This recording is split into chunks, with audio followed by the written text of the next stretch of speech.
আজকে আমাদের রাত্রে খাওয়া দাওয়া এই যে হচ্ছে কই মাছ ভাপা,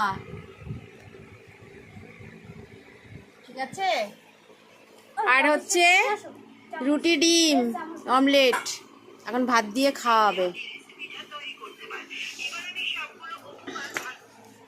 কি করে করবি শোন? টাইম আসছে। জিরের গুঁড়ো, লঙ্কার গুঁড়ো, তেল, হলুদ, লবণ দিয়ে মাখাইয়ে কৌটার মধ্যে টিফিন কড়ির মধ্যে দিয়ে গরম জলের উপর দিয়ে দিচ্ছে মাটিতে। কড়াইতে গরম জল দিয়ে গরম জল বল। ওই যে ছাড়া দিয়ে দেবে।